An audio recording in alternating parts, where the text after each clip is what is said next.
Hello दोस्तों, कैसे हैं आप लोग। आशा करते हैं आप लोग बहुत ही बढ़िया होंगे और अच्छे से पढ़ाई कर रहे होंगे। तो दोस्तों आज हम आपके लिए लेकर आए हैं बिल्कुल न्यू चैप्टर जिसका नाम है परमाणु की संरचना, स्ट्रक्चर ऑफ एटम। दोस्तों यह चैप्टर बहुत ज़्यादा इम्पोर्टेंट है दोस्तों, क्योंकि इस चैप्टर में ऐसे ऐसे बेसिक्स बातें क्लियर होने वाली हैं जिससे आपको आगे जाके बहुत ज़्यादा मदद मिलेगी दोस्तों इस चैप्टर से। तो इस चैप्टर को पढ़ना बिल्कुल भी ना भूलें और इस चैप्टर की बारीकी को बिल्कुल आराम से समझते जाएं। तो इस चैप्टर को पढ़ना ना भूलें।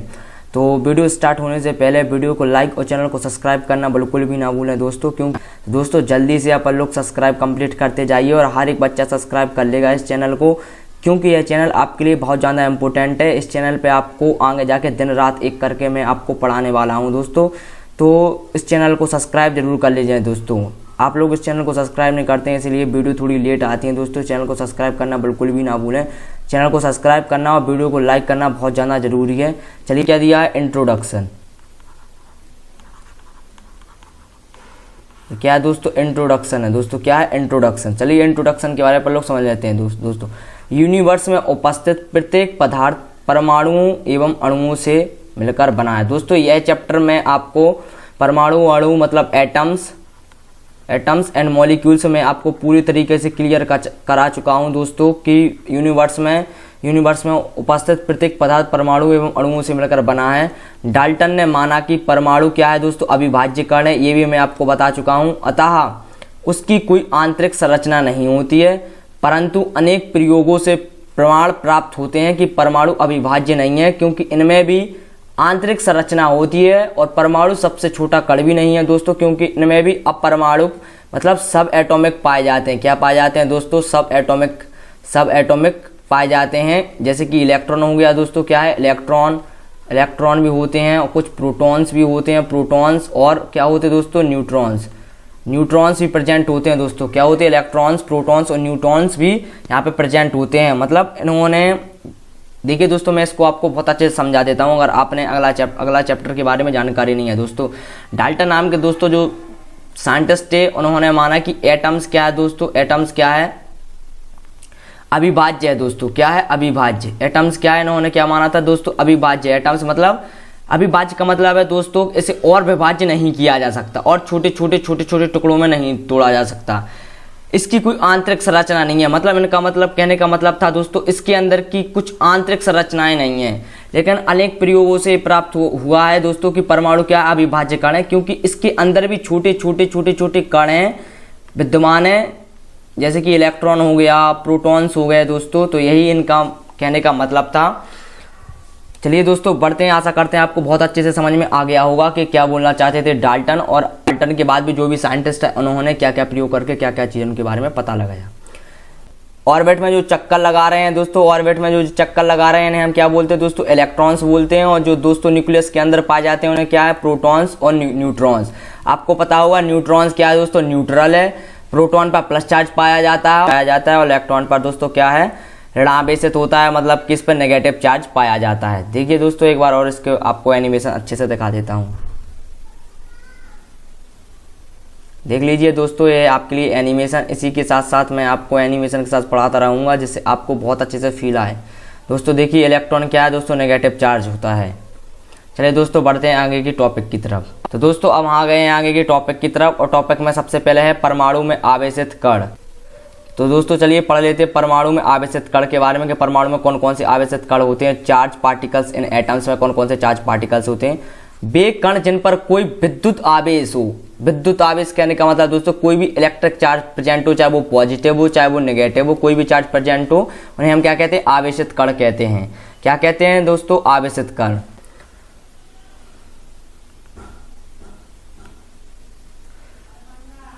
जे थॉमसन ने कांच की विसर्जन नलिका में, दोस्तों जे थॉमसन वही साइंटिस्ट जिन्होंने इलेक्ट्रॉन्स की खोज की थी, कांच की विसर्जन नलिका में एक गैस को अत्यंत कम दाब पर 0.001 mm पर भरकर उच्च वोल्टता क्या की दोस्तों, उसमें उच्च वोल्टता की विद्युत धारा क्या की, प्रवाहित की, तथा पाया कि विसर्जन नलिका के कैथोड से अदृश्य किरणें उत्सर्जित होती हैं, जो कि कहाँ जाती हैं, एनोड की ओर चलती हैं। कहाँ चलती है दोस्तों, कैथोड से एनोड की ओर चलती हैं। तो इन्होंने दोस्तों जो कैथोड था और जो एनोड था दोस्तों, इन्होंने कैथोड क्या लिया था, ऋणावेशित, और एनोड क्या लिया था, पॉजिटिव। तो दोस्तों याद रखना, जो कहां पर चलती हैं, उत्सर्जित होकर एनोड की ओर चलती हैं। नेगेटिव, जो नेगेटिव रेज होती हैं दोस्तों, पॉजिटिव रेज की ओर भागती हैं। नेगेटिव रेज कहां पर भागती हैं, पॉजिटिव रेज की ओर भागती हैं। तथा विसर्जन नलिका में कैथोड के सामने कांच के दीपार पर हरे रंग की चमक उत्पन्न करती हैं। थॉमसन ने इन अदृश्य किरणों को ही क्या कहा था, कैथोड। क्या कहा था, कैथोड। चलिए इसको हम बहुत अच्छे से आपको फील करा देते हैं कि ये क्या है दोस्तों। मैं एनिमेशन लाया हूं इसके लिए, आपको देख लीजिए दोस्तों। पहले इसमें भी समझ लेते हैं अपन लोग। दोस्तों देखिए, ये है विसर्जन नलिका। विसर्जन नलिका में दोस्तों ये कैथोड को कौन सा चार्ज लिया था अपन लोगों ने, पॉजिटिव। नेगेटिव, कैथोड को क्या लिया था, नेगेटिव। एनोड को क्या लिया था दोस्तों, एनोड को क्या लिया था, पॉजिटिव चार्ज लिया था। एनोड को क्या लिया था, नेगेटिव। इसको क्या लिया था दोस्तों, पॉजिटिव। अब देखिए दोस्तों, नेगेटिव से जो रेज निकलती हैं कैथोड रेज, और कहां पर जाती हैं, पॉजिटिव की ओर जाती हैं। इसलिए इस एक्सपेरिमेंट से सिद्ध होता है कि दोस्तों जो रेज निकल रही हैं वो क्या है, नेगेटिव चार्ज हैं। क्योंकि दोस्तों नेगेटिव चीज हमेशा पॉजिटिव की ओर जाएगी। अगर नेगेटिव चीज दोस्तों नेगेटिव की ओर जाती ना, तो वो रिपल्सन कर देती। जैसे कि आपको पता होगा कि अगर माइनस माइनस होगा तो दोस्तों माइनस माइनस हमेशा क्या होता है, प्लस होता है ना। तो माइनस कभी भी माइनस की ओर नहीं जाएगा। माइनस किसकी ओर जाएगा दोस्तों, प्लस की ओर जाएगा ना। अगर माइनस माइनस की ओर जाएगा तो दोस्तों रिपल्सन हो जाएगा। अट्रैक्शन तो होगा नहीं, रिपल्सन हो जाएगा और ये दूर भाग जाएगी। तो इससे सिद्ध होता है कि जो किरणें यहाँ से कैथोड रेज हैं वो दोस्तों क्या है, नेगेटिव रेज हैं। चलिए इसको बहुत अच्छे से समझा देते हैं।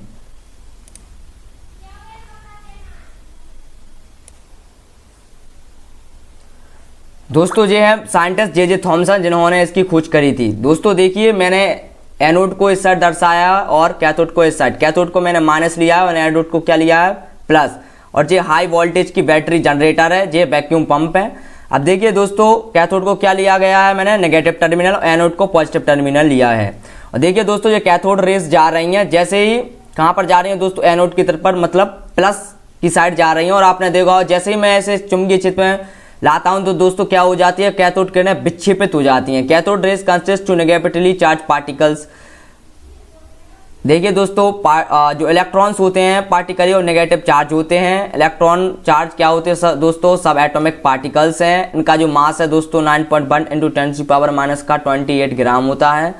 इट्स मास इज नेग्लिजिबल, इसका मास बहुत ज़्यादा कम होता है दोस्तों। अगर इस पर चार्ज की बात करी जाए तो -1.6 × 10⁻⁻19 कूलाम इसके ऊपर चार्ज प्रेजेंट है। दोस्तों आशा करते हैं आपको ये एनिमेशन बहुत ज़्यादा पसंद आ गया होगा। अगर पसंद आया तो वीडियो को लाइक और चैनल को सब्सक्राइब करना बिल्कुल भी ना भूलें। चलिए बढ़ते हैं आगे की तरफ।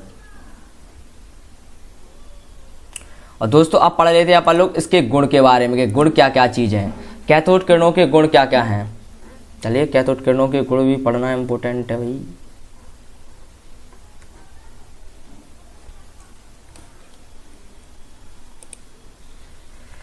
दोस्तों पहला गुण है कैथोड किरणें सीधी रेखा में चलती है। जैसे कि आपने दोस्तों एनिमेशन में देखा ही होगा कि कैथोड किरणें सीधी रेखा में चलती है, लेकिन चुंबकीय क्षेत्र में दोस्तों क्या हो जाती है, विक्षेपित। तथा अपने मार्ग से अपारदर्शी वस्तुओं की छाया कैथोड के सामने वाली दीवार पर हमेशा क्या करती हैं, उत्पन्न करती हैं। कैथोड किरणें उच्च वेग से गतिमान छोटे छोटे द्रव्य युक्त कणों से मिलकर बनी होती हैं। अतः इसमें द्रव्यमान ऊर्जा व गतिज ऊर्जा दोनों होती। इसमें क्या होती है दोस्तों, मास एनर्जी और गतिज ऊर्जा यानी कि काइनेटिक एनर्जी दोनों की दोनों होती हैं। यही कारण है कि ये अपने मार्ग में रखी हल्की वस्तुओं को क्या करती हैं दोस्तों, हिला देती हैं। छोटी छोटी वस्तुओं को क्या कर देती हैं, हिला देती हैं। कैथोड किरणें विद्युतीय तथा चुंबकीय क्षेत्रों में विक्षेपित हो जाते हैं। दोस्तों मैंने आपको एनिमेशन में दिखाया था कि विसर्जन नलिका है, मैंने यहाँ पे प्लस यहाँ पे माइनस लिया, तो ये माइनस किरणें हमेशा पॉजिटिव की ओर विक्षेपित हो जाएंगी। ये आवेशित कणों की बनी होती हैं। विद्युत क्षेत्र में ये धनावेशित प्लेट एनोड की ओर विक्षेपित होती हैं। ये ऋणावेशित कणों से मिलकर बनी होती हैं। ये बात सिद्ध होती है कि ये दोस्तों किससे बनी होती हैं, ऋणावेशित कणों से मिलकर बनी होती हैं। ये किरणें उच्च गलनांक की धातु से टकराकर एस किरणें क्या करती हैं, उत्पन्न, मतलब एक्स किरणें, एक्स रेज को क्या करते हैं दोस्तों, उत्पन्न करती हैं। ये किरणें कांच की नली से टकराने पर हरे रंग की दोस्तों क्या है, ग्रीन रेज, ये क्या निकालती हैं, ग्रीन ग्रीन रेज निकालती हैं, स्फुरदीप्ति उत्पन्न करती हैं ग्रीन रेज की। दोस्तों आपको बताया गया है कि एनिमेशन में आपने देखा ही होगा कि ये हरे रंग की क्या करती हैं, स्फुरदीप्ति उत्पन्न करती हैं। चलिए बढ़ते हैं आगे की तरफ। अगला टॉपिक है दोस्तों क्या है, धन किरणें यानी कि प्रोटॉन्स की खोज। चलिए प्रोटॉन्स की खोज को और पढ़ लेते हैं अपन लोग, क्या है प्रोटॉन्स की खोज के बारे में। तो दोस्तों चलिए अगला टॉपिक से अपन का धन किरणें यानी कि प्रोटॉन्स की खोज, पॉजिटिव रेस यानी कि डिस्कवरी ऑफ प्रोटॉन्स। इलेक्ट्रॉन की जानकारी के बाद यह विचार किया गया कि परमाणु में कोई विद्युत धनावेशित कण भी होना चाहिए, क्योंकि दोस्तों जहां ऋणावेशित कण होता है वहां पर धनावेशित कण भी होना चाहिए, क्योंकि परमाणु विद्युत उदासीन है दोस्तों, इसके ऊपर कोई भी चार्ज प्रेजेंट नहीं है। तो यहाँ पर जब ऋणावेशित है तो पूरा एटम्स ऋणावेशित होना चाहिए था, अगर धनावेशित होता तो पूरा धनावेशित होना चाहिए था। तो यानी कि जितनी संख्या में यहाँ पे माइनस चार्ज होंगे उतनी ही संख्या में यहाँ पे पॉजिटिव चार्ज भी होंगे। इसी आधार पर मानकर गोल्डस्टीन एक साइंटिस्ट थे ने प्रयोगों द्वारा ज्ञात किया कि विसर्जन नलिका में छिद्रयुक्त हम लोग क्या लगा देंगे, कैथोड। प्रयुक्त करके छिद्रयुक्त कैथोड लगा देंगे। गैसों में अत्यंत कम दाब पर उच्च वोल्टता की विद्युत धारा हम क्या करेंगे दोस्तों, प्रवाहित करने पर कैथोड के पीछे कांच की दीवार पर दीप्ति उत्पन्न होती है। इससे गोल्डस्टीन ने निष्कर्ष निकाला कि यह दीप्ति एक प्रकार के किरण पुंज के कारण उत्पन्न होती है। किसके कारण, किरण पुंज के कारण उत्पन्न होती है, जो क्या है दोस्तों कैथोड से निकलकर कैथोड के पीछे प्रवेश करती हैं तथा विसर्जन नलिका की दीवार पर दीप्ति उत्पन्न करती हैं। इन किरणों को गोल्डस्टीन ने कैनाल किरणें कहा और बाद में इन्हें धन किरणें भी कहा गया। बाद में इन्हें धन किरणें यानी कि प्रोटॉन्स भी क्या कहा गया दोस्तों, प्रोटॉन भी कहा गया। चलिए इसको और अच्छे से समझ लेते हैं दोस्तों। ये आपके लिए डायग्राम समझने के लिए मैं आपके लिए डायग्राम हर समय आपको प्रयास करूंगा दोस्तों समझाने के लिए, बस आप हमारे साथ बने रहें और सपोर्ट जरूर करते रहें। देखिए दोस्तों ये लिया मैंने विसर्जन नलिका, जैसे कि उसमें बात की गई थी कि गोल्डस्टीन ने क्या लिया दोस्तों, विसर्जन नलिका। और दोस्तों ये लगाया है इसने कैथोड, आपको पता होगा क्या लगाया था, कैथोड का एक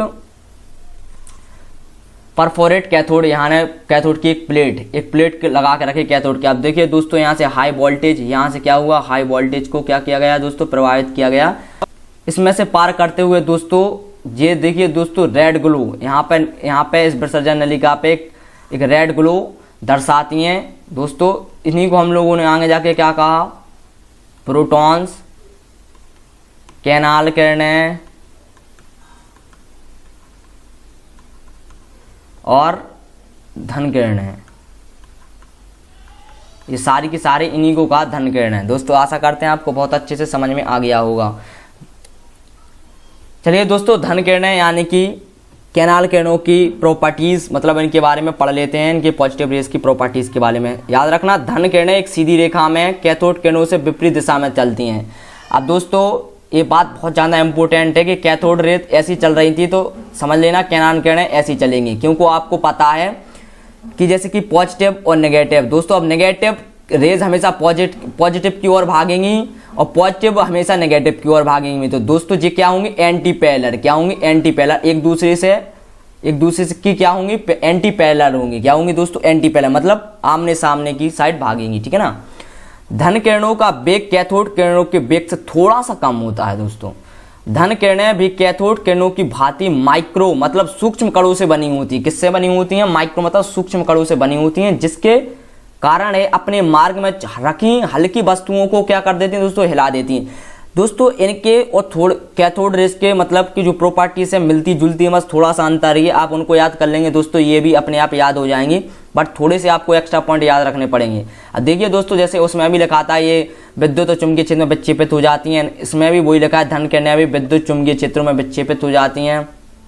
धन किरणें धातु की पतली पन्नी को आर पार भेद कर निकल जाती हैं। इसकी भेदन क्षमता कैथोड किरणों से थोड़ी सी कम होती है दोस्तों। धन किरणें क्या दोस्तों ये भी प्रतिदीप्ति और स्फुर्तिदीप्ति उत्पन्न करते हैं, वो भी उत्पन्न करती थी और ये भी उत्पन्न करते हैं। न्यूट्रॉन्स की खोज एवं उसकी क्या क्या विशेषताएं हैं दोस्तों, चलिए पढ़ लेते हैं इसके बारे में।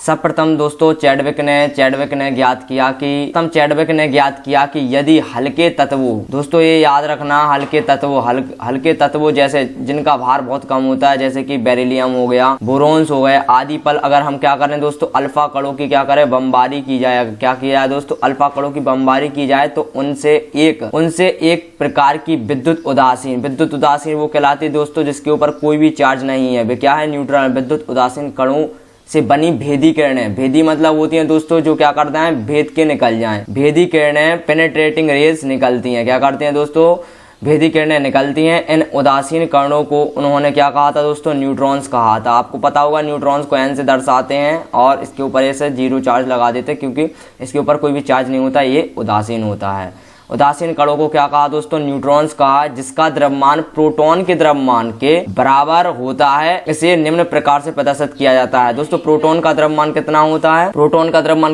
है, दोस्तों उसके द्रव्यमान के बराबर ही इसमें क्या, न्यूट्रॉन्स का द्रव्यमान होता है। दोस्तों याद रखना जी, बहुत इंपॉर्टेंट है, प्रोटॉन के द्रव्यमान के बराबर ही न्यूट्रॉन्स का द्रव्यमान होता है। चलिए बढ़ते हैं आगे की तरफ।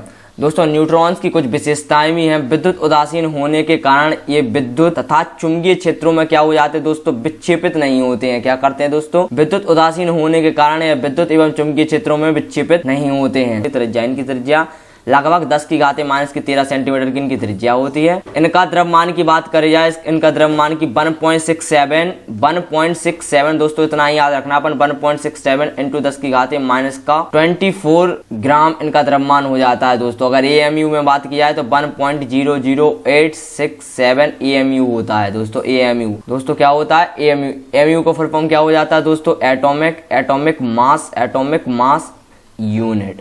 दोस्तों ये हो जाता है। और आजकल अपन लोग AMU को म्यू से ही दर्शाते हैं दोस्तों, यूनिफाइड मास बोलते हैं दोस्तों, इसको क्या बोलते हैं, यूनिफाइड मास। क्या बोलते हैं दोस्तों, यूनिफाइड मास, याद रखना। और अगला चौथा पॉइंट इसमें दिया गया है, इन्हें सामान्य रूप से N से व नाभ की अभिक्रियाओं में NO1 से प्रदर्शित किया जाता है दोस्तों। किससे भी प्रदर्शित किया जाता है, N01 से इसको प्रदर्शित किया जाता है सामान्य नाभ की अभिक्रियाओं में, और सामान्य रूप से इसे सिर्फ N से प्रदर्शित किया जाता है। दोस्तों अगर आपको समझ में आ रहा होगा तो वीडियो को लाइक और चैनल को सब्सक्राइब करना बिल्कुल भी ना भूलें।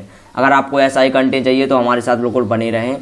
चलिए दोस्तों याद रखना है, इसमें मैंने आपको एक रिएक्शन नहीं बताई न्यूट्रॉन्स की, तो मैं बता देता हूं दोस्तों। इन्होंने क्या किया था, बेरिलियम को लिया था। बेरिलियम क्या किस रूप में पाया जाता, नेचर में 949 के रूप में पाया जाता। अल्फा कणों की की थी दोस्तों, बमबारी की थी, ये है दोस्तों हीलियम।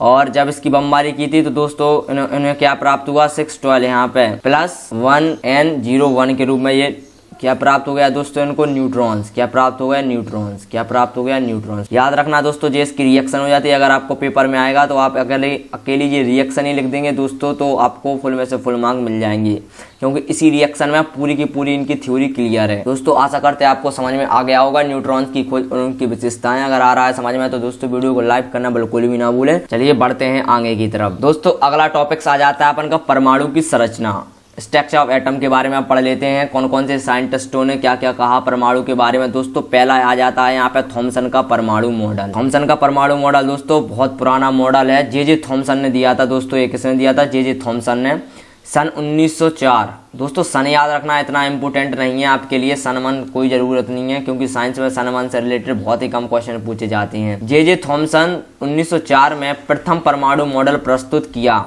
उनके अनुसार परमाणु एक अति सूक्ष्म गोलाकार विद्युत उदासीन। दोस्तों ये चीज याद रखना कि हमेशा एटम कैसा होता है दोस्तों, एटम कैसा होता है, विद्युत उदासीन। क्या होता है दोस्तों, विद्युत उदासीन होता है एटम। याद रखना दोस्तों, ये बहुत इंपॉर्टेंट है।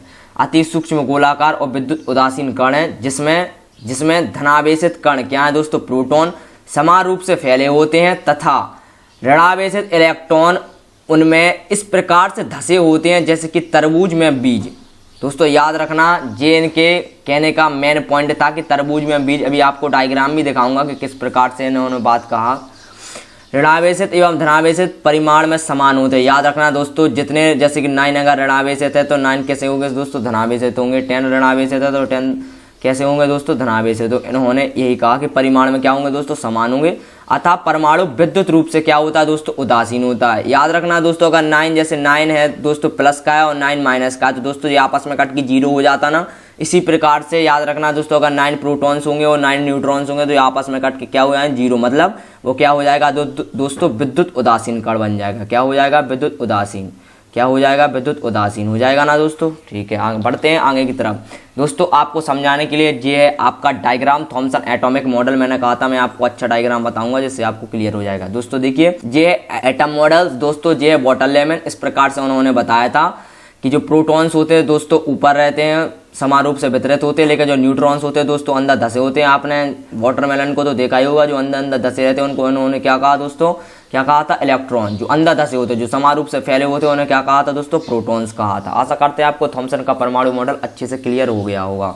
चलिए बढ़ते हैं आगे की तरफ। दोस्तों अगला आ जाता है रदरफोर्ड का मॉडल, रदरफोर्ड का परमाणु मॉडल। दोस्तों इन्होंने क्या कहा था, परमाणु अति सूक्ष्म, अति माइक्रो का मतलब दोस्तों यहाँ पे सूक्ष्म लिखना था। क्या है दोस्तों, परमाणु अति सूक्ष्म गोलाकार विद्युत उदासीन कण है। दोस्तों देखिए हर जगह दोस्तों यही लाइन क्लियर हो रही है कि परमाणु अति सूक्ष्म है दोस्तों, गोलाकार है, विद्युत उदासीन कण है। तो दोस्तों ये लाइन तो आप बिल्कुल क्लियर करके ही रखिए। किसी का भी मॉडल आया, किसी का भी आए तो आपको ये लाइन तो हमेशा ही चिपका देनी है कि परमाणु क्या है दोस्तों, अति सूक्ष्म है, गोलाकार और विद्युत उदासीन कण है। परमाणु का केंद्र कैसा होता है दोस्तों, धनावेशित होता है। दोस्तों ये याद रखना, क्योंकि मैं आपको पहले ही बता चुका हूँ एटम के बारे में कि एटम के अंदर दोस्तों क्या हो जाता है, अंदर कैसा चार्ज होता है, धनावेशित होता है। क्यों होता है दोस्तों, क्योंकि इसमें प्रोटॉन्स पाए जाते हैं अंदर, और न्यूट्रॉन्स में तो कोई चार्ज होता ही नहीं है दोस्तों। तो परमाणु का केंद्र क्या है दोस्तों, धनावेशित होता है। जैसे हम क्या कहते हैं दोस्तों, न्यूक्लियस यानी कि नाभिक कहा जाता है। इलेक्ट्रॉन का द्रव्यमान उपेक्षणीय होने के कारण, कैसा होने के कारण दोस्तों, उपेक्षणीय का मतलब होता है दोस्तों नेग्लिजिबल होने के कारण कैसा होता है, परमाणु का लगभग संपूर्ण द्रव्यमान नाभिक में ही स्थित होता है। याद रखना दोस्तों, जो इलेक्ट्रॉन का द्रव्यमान कैसा होता है दोस्तों, नेग्लिजिबल होता है, मतलब ना के बराबर होता है इलेक्ट्रॉन का द्रव्यमान। इसी कारण से इलेक्ट्रॉन का नेग्लिजिबल होने के कारण दोस्तों इलेक्ट्रॉन जैसे चाहे परमाणु के एटम छोड़ के चले जाए या फिर अंदर आ जाए तो दोस्तों उसके परमाणु के द्रव्यमान में कोई भी फर्क नहीं पड़ता है। होने के कारण परमाणु का लगभग संपूर्ण द्रव्यमान कहाँ पर होता है दोस्तों, नाभिक के अंदर होता है। अब इलेक्ट्रॉन का नेग्लिजिबल हो जाएगा तो अब बाकी का द्रव्यमान से उसके अंदर उपस्थित नाभिक में ही तो बचेगा। अगला पॉइंट हो जाता है, इलेक्ट्रॉन नाभिक के चारों ओर सर्कुलर ऑर्बिट में क्या करते दोस्तों, चक्कर लगाते रहते। वृत्तीय कक्ष में क्या करते रहते दोस्तों, चक्कर लगाते रहते हैं। इस प्रकार परमाणु का अधिकांश भाग कैसा होता है दोस्तों, रिक्त होता है। ये किसने कहा था, रदरफोर्ड ने कहा था कि परमाणु का अधिकांश भाग कैसा होता है, रिक्त। क्योंकि परमाणु विद्युत उदासीन होते हैं अतः इलेक्ट्रॉन की संख्या प्रोटॉन की संख्या के बराबर होती है। दोस्तों ये बात किसने की थी, ये बात तो थॉमसन के मॉडल्स में भी आपने पढ़ी है कि जितनी प्रोटॉन्स की संख्या होगी उतनी इलेक्ट्रॉन्स की संख्या होगी, तभी तो ये विद्युत उदासीन कण बनेगा ना। और अगला पॉइंट इसमें क्या है, नाभिक का आकार परमाणु के आकार की तुलना में बहुत कम होता है। दोस्तों याद रखना, परमाणु के आकार की तुलना में नाभिक का आकार कैसा होता है दोस्तों, बहुत कम होता है। दोस्तों आशा करते हैं आपको बहुत अच्छे से 5 के 5 पॉइंट क्लियर हो गए होंगे और आपको रदरफोर्ड का परमाणु मॉडल भी बहुत अच्छे से समझ में आ गया होगा। चलिए बढ़ते हैं आगे की तरफ। दोस्तों अब अगला टॉपिक आता है रदरफोर्ड का अल्फा कण प्रकीर्णन प्रयोग और नाभिक की खोज, Rutherford practical scattered experiment and discovery of nucleus.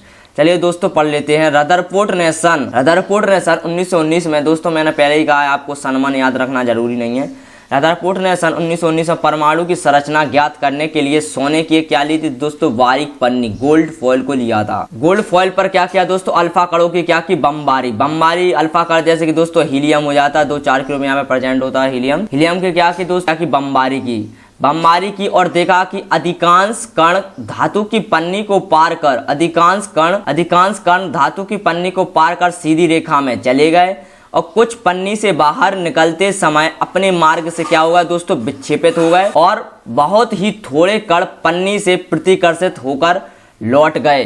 दोस्तों इन्होंने अपने एक्सपेरिमेंट में ये देखा। दोस्तों कैसे देखा, अभी मैं आपको डायग्राम बना के समझा दूंगा। दोस्तों अल्फा कण प्रकीर्णन के निष्कर्ष, दोस्तों मैं यहीं पे आपको डायग्राम समझा देता हूं कि इन्होंने क्या किया था। दोस्तों इन्होंने क्या किया था, याद रखना, ये है दोस्तों एटम। इन्होंने क्या किया था दोस्तों, अल्फा कणों की क्या की थी, बमबारी। अल्फा कणों की जैसे इन्होंने बमबारी की थी दोस्तों, तो क्या हुआ, कुछ कण सीधे निकल गए दोस्तों, कुछ कण क्या होगा दोस्तों, ऐसे इस साइड विक्षेपित हो गए, कुछ कण दोस्तों इस साइड विक्षेपित हो गए और कुछ कण क्या होगा दोस्तों, प्रतिकर्षित करके वापस लौट के आ गए।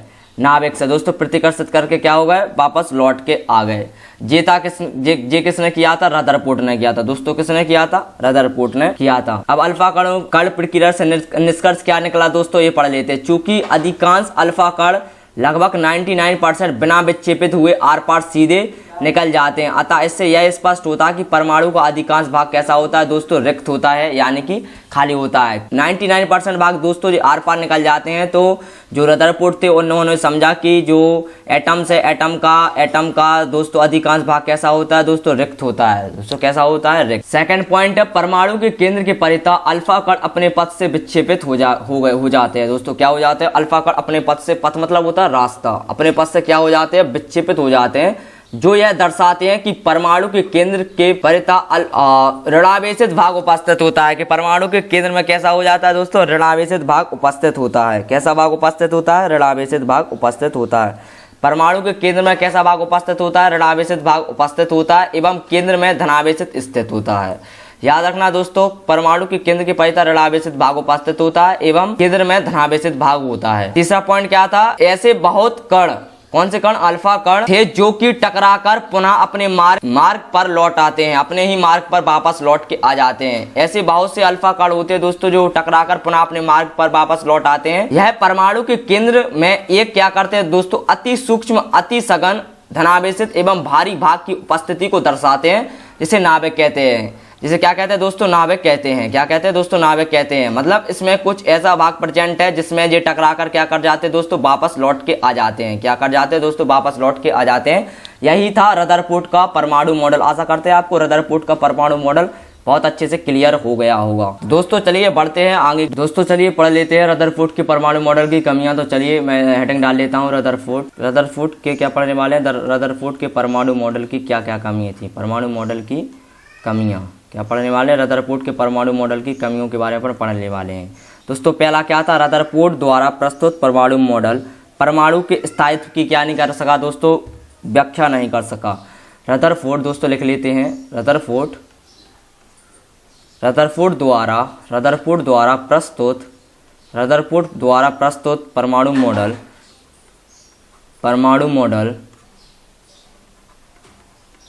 रदरफोर्ड द्वारा प्रस्तुत परमाणु मॉडल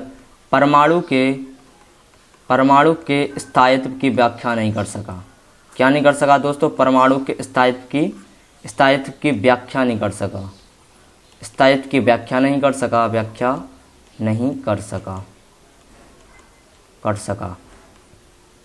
इसमें सेकंड पॉइंट क्या आता है, रदरफोर्ड द्वारा प्रस्तुत परमाणु मॉडल रेखीय स्पेक्ट्रम की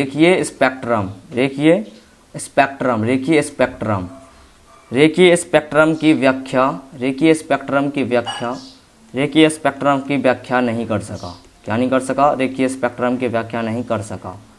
याद रखना जी, बहुत इंपॉर्टेंट है, रेखीय स्पेक्ट्रम की व्याख्या नहीं कर सका। दोस्तों ये थी रदरफोर्ड के परमाणु मॉडल की कमियां। दो कमियों के बारे में बता दिया जो बहुत ज़्यादा इम्पोर्टेंट थी। इनके स्थायित्व की व्याख्या भी इसने नहीं की, और बेसिकली रेखीय स्पेक्ट्रम की ने भी इन्होंने कोई भी व्याख्या नहीं कर सके। रेखीय स्पेक्ट्रम की भी इन्होंने कोई भी व्याख्या नहीं की थी। इसलिए यहाँ पर रदरफोर्ड का जो परमाणु मॉडल था दोस्तों, यहाँ पर थोड़ी सी इनकी डिफॉल्ट्स हो गए थे इनके परमाणु मॉडल की, क्योंकि उन्होंने दो चीज़ों के बारे में कुछ भी नहीं बताया। आशा करते हैं आपको बहुत अच्छे से समझ में आ गया होगा।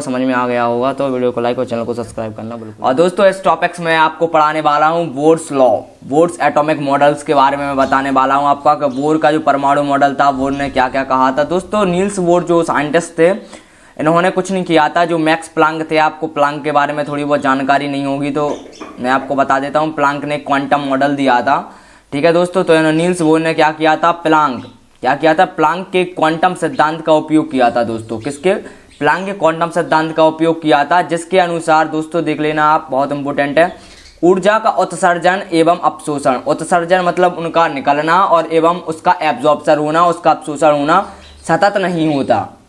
सतत मतलब दोस्तों, सतत कहने का मतलब है लगातार होता ही रहता है, ये नहीं होता दोस्तों, सतत नहीं होता, बल्कि ऊर्जा के छोटे छोटे क्या होते दोस्तों, पैकेट होते हैं। ऊर्जा के छोटे छोटे पैकेट के रूप में ऊर्जा बाहर आती है दोस्तों। किसके रूप में? छोटे छोटे पैकेट के रूप में ही ऊर्जा क्या निकलती है दोस्तों? बाहर निकलती है, जिसे हम क्या कहते हैं? क्वांटा कहते हैं दोस्तों। ये शब्द बहुत इंपॉर्टेंट है, क्वांटा दोस्तों, ये शब्द बहुत ज़्यादा इंपॉर्टेंट है। क्वांटा क्या चीज़ है?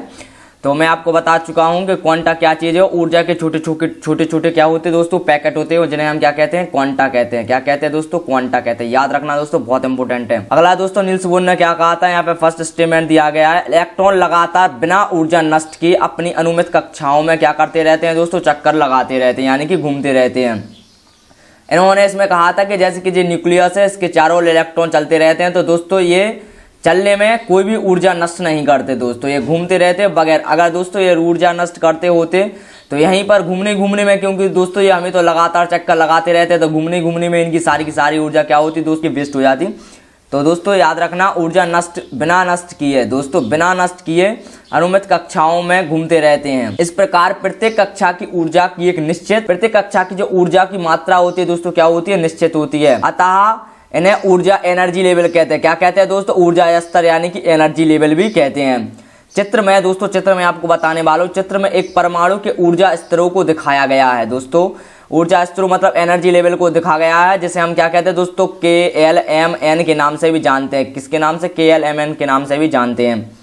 संख्याओं अगर जिसमें जैसे कि दोस्तों n क्या हो जाती है? 1 2 3 4, ये उनकी संख्या हो जाती है, प्रदर्शित किया जाता है। चलिए इसके बारे में थोड़ा सा समझ लेते हैं चित्र के माध्यम से। दोस्तों ये आपके लिए चित्र लेता हूं, क्योंकि आपको इसमें समझ में नहीं आएगा। तो दोस्तों ये देखिए, जे फर्स्ट सेकंड, जे क्या? n बराबर क्या हो जाता है दोस्तों? 1 2 3 4, जे क्या हो जाते हैं? Number of orbits. कितने ऑर्बिट्स हैं? और दोस्तों ये क्या है? पहले ऑर्बिट्स को अपन लोग क्या बोलते हैं? K बोलते हैं। सेकंड ऑर्बिट्स को L बोलते हैं, M बोलते हैं, N बोलते हैं दोस्तों। याद रखना, KLMN जे बोलते हैं इनके अनुसार, KLNM। जे क्या हो गया दोस्तों? फोर्थ वाला क्या हो गया? N सेल हो गया। 3 वाला क्या? M सेल हो गया। 2 वाला क्या है? L सेल हो गया। और 1 वाला क्या है दोस्तों? K cell. जे क्या है आपको पता हो, जब न्यूक्लियस, इसके अंदर प्रोटॉन्स पाए जाते हैं दोस्तों, आपको पता होगा, जो कि क्या होते हैं? पॉजिटिव चार्ज होते हैं। आशा करते हैं आपको ये पॉइंट भी क्लियर हो गया होगा कि मैं आपको क्या समझाने वाला था। और ये क्या कहलाते हैं दोस्तों? Energy level. क्या है दोस्तों? एनर्जी लेवल है। क्या है दोस्तों? Energy level. क्या है? एनर्जी लेवल है। याद रखना दोस्तों, एनर्जी लेवल है।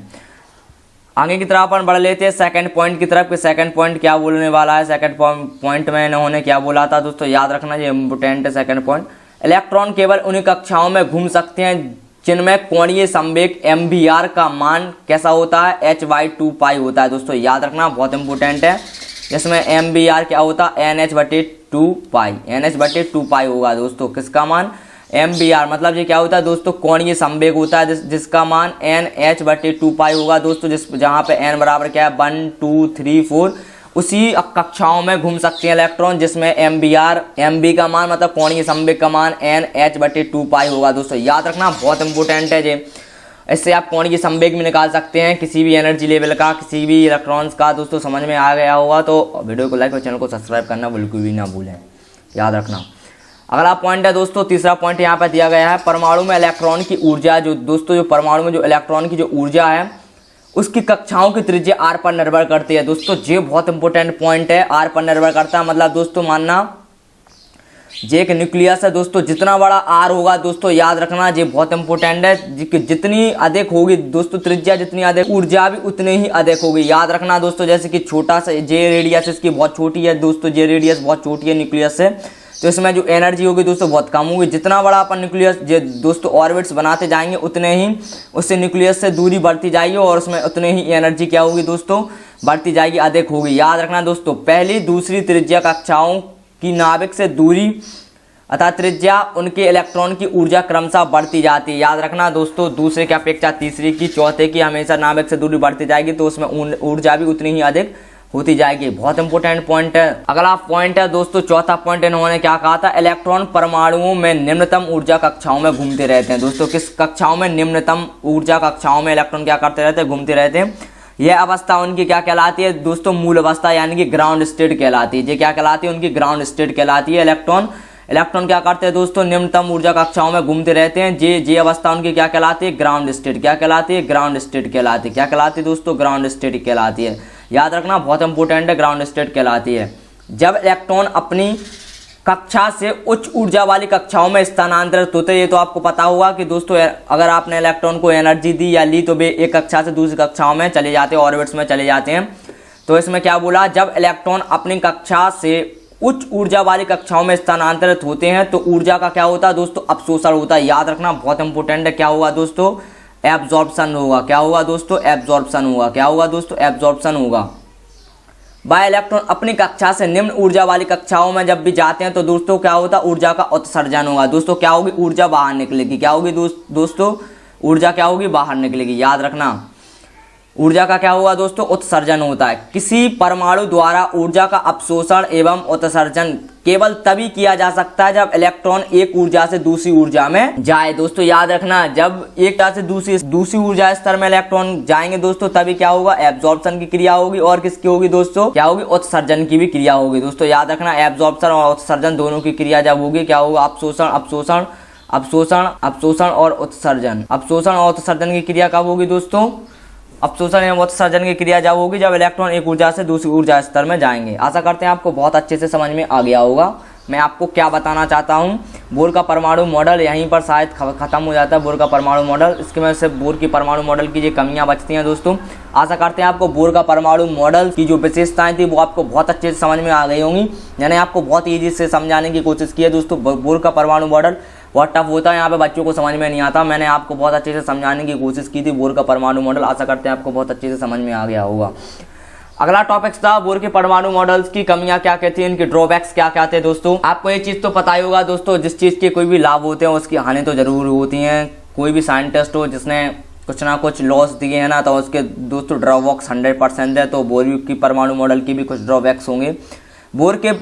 बोर के मॉडल से केवल एक इलेक्ट्रॉन वाले परमाणुओं जैसे कि H2 होगा, जिसमें क्या हो दोस्तों, एक इलेक्ट्रॉन यानी कि आयन जैसे He, क्या हो, He+ हो गया, कि उत्सर्जन स्पेक्ट्रम की व्याख्या की जाती है। अब दोस्तों उत्सर्जन स्पेक्ट्रम क्या कहलाता है दोस्तों, ये 12th का टॉपिक है, उत्सर्जन स्पेक्ट्रम।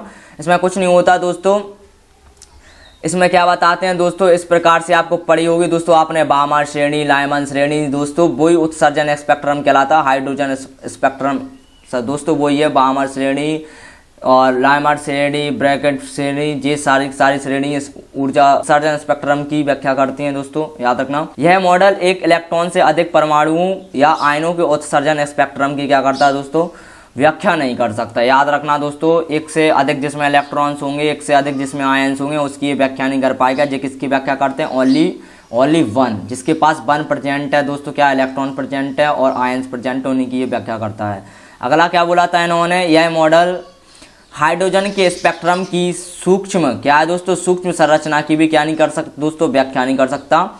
हाइड्रोजन के स्पेक्ट्रम की दोस्तों क्या है, हाइड्रोजन के स्पेक्ट्रम की सूक्ष्म संरचना की भी इन्होंने क्या नहीं की दोस्तों, व्याख्या नहीं की। ये भी इसका एक ड्रॉबैक्स है। और तीसरा ड्रॉबैक क्या था दोस्तों, यह मॉडल विमान प्रभात दोस्तों, जिसको क्या बोलते हैं, चुंबकीय क्षेत्र में स्पेक्ट्रम रेखाओं का विखंडन कैसे होता है दोस्तों। स्पेक्ट्रम रेखाओं का विखंडन मतलब आप जानते होंगे, विखंडन मतलब टूटना, विखंडन व स्टार्क प्रभात जिसको बोलते हैं। विद्युत क्षेत्र में स्पेक्ट्रमी रेखाओं का विखंडन, विद्युत क्षेत्र में स्पेक्ट्रमी रेखाओं का विखंडन की भी इन्होंने क्या नहीं की थी दोस्तों, व्याख्या नहीं की थी। यहीं पर दोस्तों ये जो बोर्ड्स लॉ है दोस्तों, क्या है जो बोर्ड्स लॉ है दोस्तों, बोर्ड्स लॉ क्या हो जाता है, कंप्लीट हो जाता है। बोर्ड्स लॉ क्या हो जाता है, कंप्लीट हो जाता है दोस्तों, याद रखना। यहीं पर दोस्तों ये बोर्ड्स लॉ कंप्लीट हो जाता है। और आशा करते हैं आपको बोर्ड्स लॉ बहुत अच्छे से समझ में आ गया होगा। अगर आशा करते हैं आपको बहुत अच्छे से समझ में आ गया होगा, अगर समझ में आया आपको पता ही है क्या करना है, तो करना बिल्कुल भी ना भूलें। याद रखना दोस्तों, ये बहुत इंपॉर्टेंट है यार। अगर आप इतने ज़्यादा मदद कर रहे हैं हमारे तो मैं भी आपके लिए कुछ करूँगा ही दोस्तों। आप समझते होंगे कि जैसे ही अगर आपने कुछ हमें मोटिवेट किया दोस्तों, तो मैं आपको भरपूर यहाँ पे सहायता करने वाला हूँ। आपको कहीं जाने की जरूरत नहीं है, कहीं भटकने की जरूरत नहीं है। आप पर्सनली हमारे साथ बने रहें दोस्तों। 1-2 दिन लेट क्लासें इसलिए हो जाती हैं क्योंकि PPT बनाने में टाइम लग जाता है दोस्तों। आप समझ सकते हैं कि जे अगर मैं यहाँ पे आपको आऊँगा पढ़ाऊँगा दोस्तों, तो आप समझ सकते हैं लिख के पढ़ाऊँगा ना, तो दोस्तों टाइम ज़्यादा लग जाएगा, जिससे आपका टाइम भी लॉस होगा दोस्तों। इसलिए मैं घर पे PPT बनाता हूँ और बनवाता हूँ दोस्तों।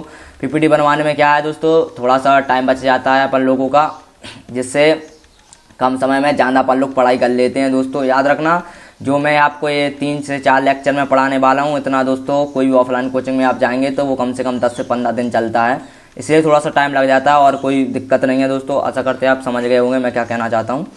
चलिए बढ़ते हैं आगे की तरफ। और आगे दोस्तों अपन लोग पढ़ने वाले विभिन्न कक्षाओं में इलेक्ट्रॉनों का वितरण किस प्रकार से होता है दोस्तों। याद रखना, जो distribution of electron in different orbits में किस प्रकार से इलेक्ट्रॉनों का वितरण होता है दोस्तों, ये बहुत इंपॉर्टेंट है। दोस्तों इसको किसने दिया था? वोर एवं बरी नामक के एक साइंटिस्ट थे। वोर बरी नामक साइंटिस्ट का नाम क्या था दोस्तों? वोर और बरी। क्या था दोस्तों? वोर बरी नामक साइंटिस्ट थे। वोर्स बरी को दिया था। याद रखना, ये बहुत इंपॉर्टेंट है।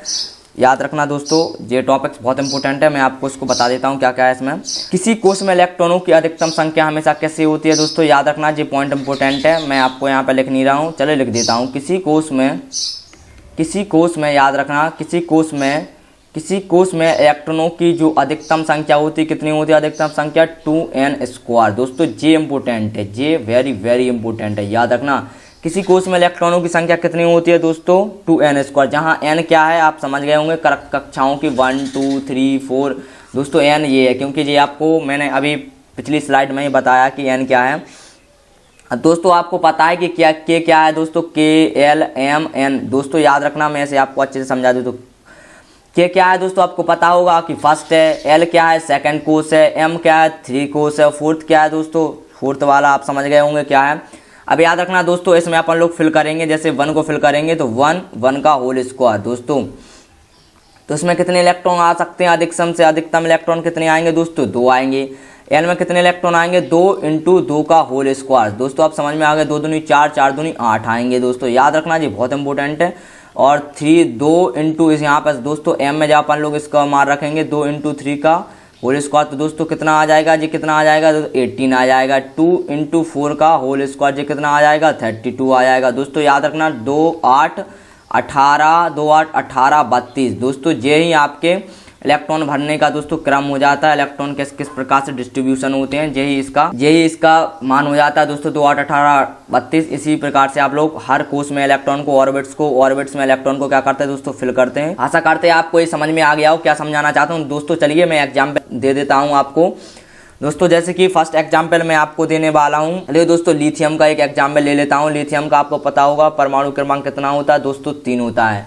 तो बताइए आप KLMN, आप इसमें किस प्रकार से इसको भरेंगे दोस्तों? बताइए जल्दी फटाफट। KLMN में आप किस प्रकार से इसको भरेंगे? याद रखना, K में कितने भरे जाएंगे आपको पता है? 2 भरे जाएंगे, 2 से ज़्यादा नहीं। बाकी के जितने भी बचेंगे वो किस में? L में कितने तक भरे जाएंगे दोस्तों? 2 8 और M में 18 और N में कितने भरे जाएंगे? 32। याद रखना दोस्तों, यहाँ पर सब 3 दिया है तो K में अपन लोग 2 भर लेते हैं, बाकी का एक बचा वो दोस्तों यहीं पर रह जाएगा। M और N क्या होंगे दोस्तों? खाली रहेंगे। जैसे अगला एग्जाम्पल मैं ले लेता हूँ दोस्तों क्लोरीन का। क्लोरीन पता है आपको 17 के रूप में प्रेजेंट होता है दोस्तों। अब इसको भरते हैं तो K में कितना भरा जाएगा दोस्तों? 2 भरा जाएगा। तो कितना बचा? अभी 15 बचा। L में कितना भरा जाएगा? 8। तो कितना बचा दोस्तों? कितना बचा? 7 बचा ना, तो वो कहाँ पर भरा जाएगा? M में भरा जाएगा 7। ठीक है ना दोस्तों। जो कितने हो गए? तो 8 तो 10 यहाँ पर और 7 कितने हो गए? 17 हो जाएंगे। तो दोस्तों यहाँ पे N क्या रहेगा? खाली। इस प्रकार से आपको घर पे प्रैक्टिस करते रहना है, क्योंकि ये बहुत इंपॉर्टेंट है दोस्तों। प्रैक्टिस नहीं करेंगे तो आप कुछ भी नहीं सीख पाएंगे। ये आप जानते होंगे क्या कहना चाहते हैं हम। प्रैक्टिस द बेस्ट वे, समझ में आ गया होगा दोस्तों। जैसे दोस्तों एक जिंक है, याद रखना जिंक का जो परमाणु क्रमांक होता है, एटॉमिक नंबर कितना हो जाता है? 30 हो जाता है। चलिए दोस्तों इसे अपन लोग फिल कर लेते हैं। ये मैंने आपको लास्ट एग्जाम्पल दिया गया है, इसके बाद अपन लोग आगे बढ़ेंगे। याद रखना इसमें कितने भरे जाएंगे? 2। इसमें कितने भरे जाएंगे? 8। इसमें कितने भरे जाएंगे? 18। तो दोस्तों कितने हो गए? याद रखना ये कितने हो गए दोस्तों? 10 और 10 20 और 8 कितने हो गए दोस्तों? 28 हो गए ना। 28 हो गए ना। अब कितने बचते हैं? 2 बचते हैं। तो ये 2 किस में भरे जाएंगे? N में भरे जाएंगे। याद रखना दोस्तों, ये हो जाता है इनका इलेक्ट्रॉन भरने का क्रम। याद रखना दोस्तों, कौन से कोश में कितने भरे जाएंगे ये आप लोग याद रखना। अगला अपन लोग पढ़ लेते हैं दोस्तों ऑक्टेट रूल्स। ये बहुत इंपॉर्टेंट है। ऑक्टेट रूल्स क्या है दोस्तों? ऑक्टेट रूल्स बहुत ज़्यादा इंपॉर्टेंट है। किसने दिया था? कॉसेल और लुईस ने दिया था दोस्तों। याद रखना जी किसने दिया था? कॉसेल। ये बहुत इंपॉर्टेंट है दोस्तों ऑक्टेट रूल्स। ये 12th में भी आता है काम। याद रखना 11th और 12th में भी ये काम में आता है दोस्तों। याद रखना ये किसने दिया था? कॉसेल एवं लुईस ने दिया था। किसी तत्व की संयोजकता उनके बाह्यतम कोश में उपस्थित इलेक्ट्रॉनों की संख्या पर निर्भर करता है दोस्तों। याद रखना जो कि ये किसकी बात कर रहे हैं? वैलेंसी। किसकी बात कर रहे हैं? वैलेंसी। किसी तत्व की जो वैलेंसी होती है दोस्तों उसके बाह्यतम कोश में, मतलब उसके लास्ट वाले कोश में कितने इलेक्ट्रॉन बचते हैं, ये उन पर निर्भर करती है। जैसे कि कोई भी एक एग्जाम्पल ले लो दोस्तों, जैसे कि मैंने अभी पिछला एग्जाम्पल लिया था Zn का दोस्तों। Zn के, तो Zn के बाह्यतम कोश में कितनी बची दोस्तों? 2 बचे ना। तो जे किसका क्या हो जाएगी? वैलेंसी हो जाएगी दोस्तों। याद रखना इन्होंने यही कहा था, जे क्या हो जाएगी? उसकी क्या हो जाएगी? वैलेंसी हो जाएगी।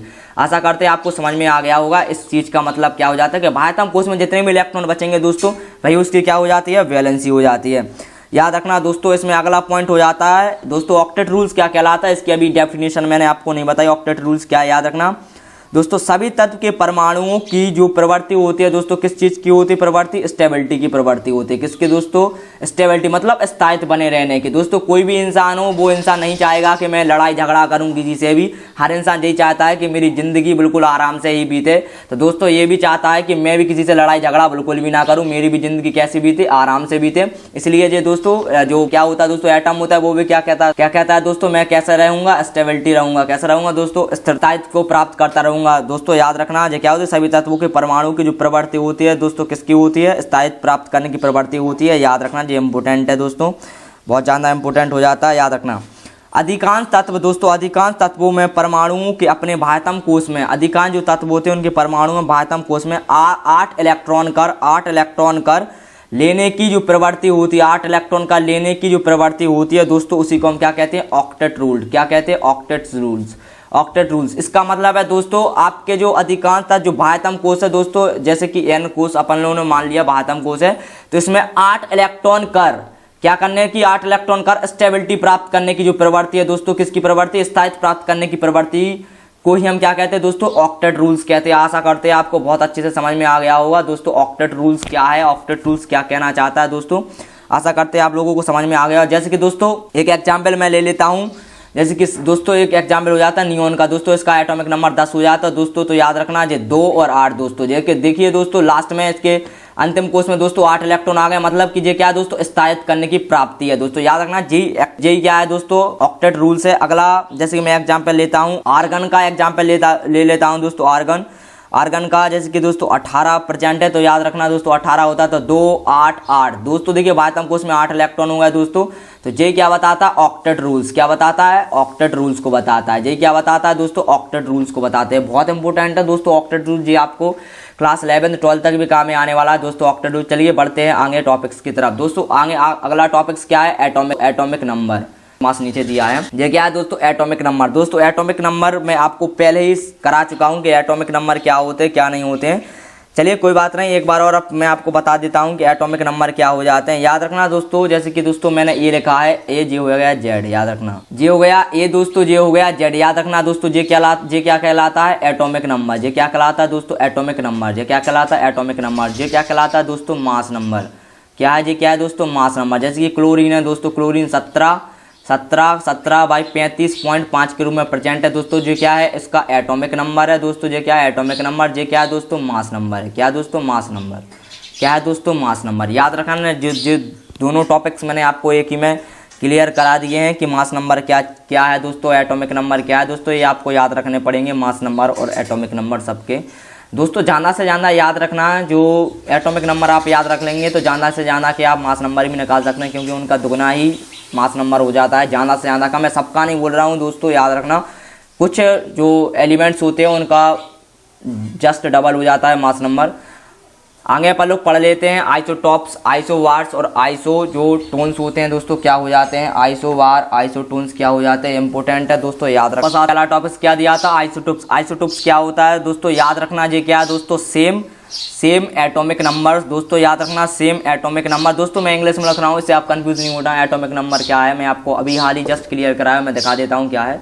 देखिए दोस्तों ये एटॉमिक नंबर याद रखना क्या है दोस्तों, जब सेम एटॉमिक नंबर हो जाए बट क्या हो जाए दोस्तों, डिफरेंट क्या हो जाए, but different mass number, but different mass number. और उसका मास नंबर क्या हो जाए, सेम एटॉम मतलब एक एटॉमिक नंबर सेम हो जाए दोस्तों, और उसका मास नंबर क्या हो, अलग अलग हो जाए, उसको हम क्या बोलेंगे, आइसोटोप्स बोलेंगे। जैसे कि आपको पता है एक एग्जाम्पल है, जैसे हाइड्रोजन का दोस्तों H1 H के रूप में प्रेजेंट है, H1 2 के रूप में प्रेजेंट है, H1 3 के रूप में प्रेजेंट है। ये क्या हो जाता है, इसका आइसोटोप्स का एक एग्जाम्पल हो जाता है। याद रखना दोस्तों ये बहुत ज़्यादा इंपॉर्टेंट है। इसमें दोस्तों सेम नंबर ऑफ प्रोटॉन्स रहेंगे but different number of neutron. दोस्तों इसका एक और कह सकते हैं आप लोग, यहाँ पे जो सेम नंबर ऑफ प्रोटॉन्स रहेंगे, सेम नंबर ऑफ प्रोटॉन्स रहेंगे बट डिफरेंट नंबर ऑफ क्या हो जाएंगे दोस्तों, न्यूट्रॉन्स हो जाएंगे, but different number of neutrons हो जाएंगे। अगला है दोस्तों टॉपिक्स आइसोबार्स। क्या चीज़ हो जाता है, आइसोबार क्या है दोस्तों, याद रखना आइसोबार बहुत इंपॉर्टेंट है। सेम नंबर ऑफ दोस्तों याद रखना आइसोबार क्या चीज़ हो जाता है? Same number of nucleons. दोस्तों सेम नंबर ऑफ न्यूक्लियॉन्स मतलब मास नंबर, इसका मास नंबर क्या हो जाए दोस्तों? समान हो जाए, मास नंबर समान हो जाए, बट क्या हो जाए दोस्तों?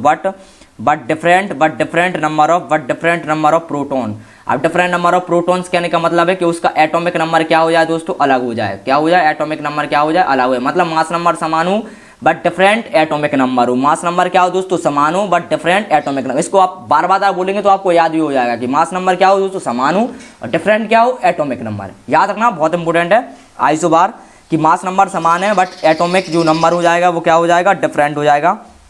इसमें एक एग्जाम्पल हो जाता है दोस्तों, क्या है एग्जाम्पल? जैसे कि आप याद रखना कार्बन और ये नाइट्रोजन का एक एग्जाम्पल हो जाता है। याद रखना कार्बन आपको पता है 6 12 के रूप में प्रेजेंट है बट यहाँ पे क्या हो जाएगा? 14 हो जाएगा दोस्तों। क्या हो जाएगा? 14, क्योंकि ये इसका आइसोबार से याद रखना ये क्या है? 7 और ये भी क्या हो जाएगा? 14 हो जाएगा। दोस्तों देखना इसका मास नंबर समान है, एटॉमिक नंबर डिफरेंट है। याद रखना दोस्तों। आइसोटोन्स क्या चीज़ है दोस्तों? आइसोटोन्स के बारे में भी आपको बता देता हूँ कि आइसोटोन्स क्या चीज़ हो जाता है। आइसोटोन्स क्या है? आइसोटोन्स कुछ नहीं है दोस्तों, याद रखना सेम नंबर ऑफ क्या हो जाता है? सेम नंबर ऑफ क्या हो जाए दोस्तों? न्यूट्रॉन्स हो जाए। क्या हो जाए दोस्तों? Neutrons. Same number of neutrons. Number क्या हो जाए दोस्तों? समान हो जाए। न्यूट्रॉन्स की जब अपन लोग नंबर समान कर देते हैं तो क्या बन जाता है वो दोस्तों? क्या बन जाता है? आइसोटोन्स बन जाता है। सेम नंबर ऑफ न्यूट्रॉन्स क्या कहलाता है? आइसोटोन्स। जैसे कि एग्जाम्पल अगर कार्बन 6 14 का एक एग्जाम्पल दोस्तों, ये एग्जाम्पल लिख लेता हूँ, और ऑक्सीजन 8 यहाँ पे क्या हो जाता है? 16 का इसका एक एग्जाम्पल। ये एग्जाम्पल आप लोग याद रखना क्योंकि ये हमेशा एग्जाम में आते रहते हैं, जिससे आपको यहाँ पर दोस्तों आपको सिर्फ सटीक एग्जाम्पल ही पूछा जाएगा, डेफिनेशन ही पूछी जाएगी। एग्जाम्पल याद रखना बहुत इंपॉर्टेंट है दोस्तों। इसी के साथ साथ आपका पूरा का पूरा चैप्टर खत्म हो जाता है दोस्तों। मैंने आपको इतना अच्छा मेहनत करके मैंने आपको पढ़ा दिया है तो प्लीज़ ये तो करना बनता है यार, इसको करना बिल्कुल भी ना छोड़े। याद रखना ये बहुत इंपॉर्टेंट है यार, ये नहीं करोगे तो फिर आप समझ सकते हैं कि क्या क्या दिक्कत हो सकती है आपके साथ और मेरे साथ भी। तो ये करना और बेल आइकन का बटन बिल्कुल प्रेस करके रखना, क्योंकि अगला जब भी वीडियो आएगा ना तो आपके पास नोटिफिकेशन तुरंत पहुंचनी ही चाहिए। याद रखना। Bye bye, take care.